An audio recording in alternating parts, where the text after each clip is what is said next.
BNP ছাড়া অন্য কেউ যদি সরকার গঠন করে এই বাংলাদেশে আবার নৈরাজ্য শুরু হবে। ফ্যামিলি কারের মালিক বানাবো আমাদের মায়েদেরকে বলবে। তারেক রহমানের নেতৃত্বে আগামীতে বাংলাদেশকে পুনর্গঠন করতে চাই। এই বাংলাদেশকে অর্থনৈতিক ভাবে এগিয়ে নিতে চাই। বাংলাদেশের একটি স্বাধীন সার্বভৌম পররাষ্ট্র নীতির মাধ্যমে দেশের নিরাপত্তাকে শক্তিশালী করতে চাই। দেশের অভ্যন্তরীণ স্থিতিশীলতাকে শক্তিশালী করতে চাই।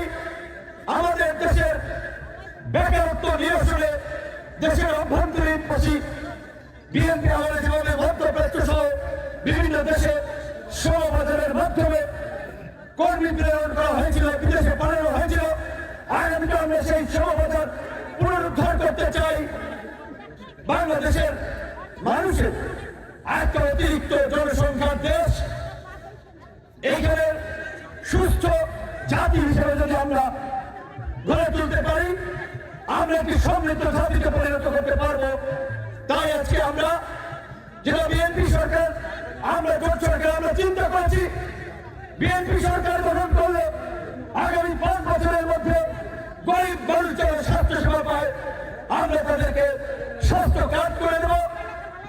কৃষকদেরকে এগিয়ে নেওয়ার জন্য, কৃষকদের উন্নতির জন্য পাউডার আপনার লন্ড্রি এক্সপার্ট।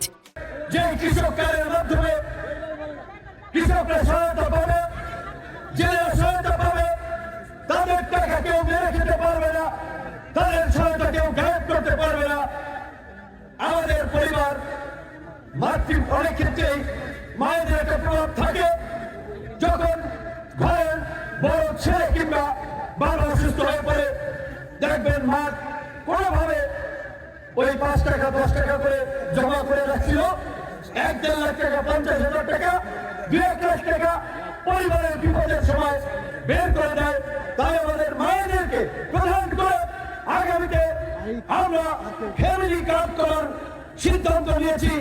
সেই ফ্যামিলি কার্ডের মাধ্যমে 2500 টাকা সমমূল্যের বাজার প্রত্যেকটি ফ্যামিলি করতে পারবে এবং সেটা থাকবে আমাদের মায়েদের হাতে। কথা শুনতে খারাপ হলো বাস্তব।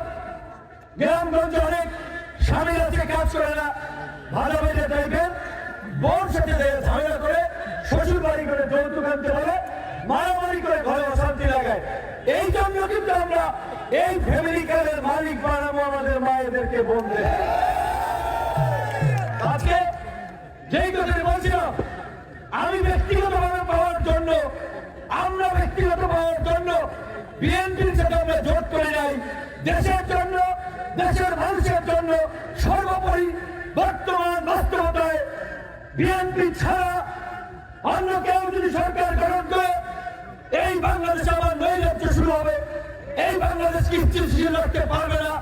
তাই আমরা ভেবেচিন্তে এই সিদ্ধান্ত নিয়েছি, দেশের স্বার্থে বিএনপির সাথে থাকতে হবে সরকার গঠন করে। আমি এই এলাকার সন্তান হিসেবে এই পটুয়াখালী, গলাচিপা, 10 মিনিট তথা সারা বাংলাদেশে মানুষের জন্য যতটুকু করতে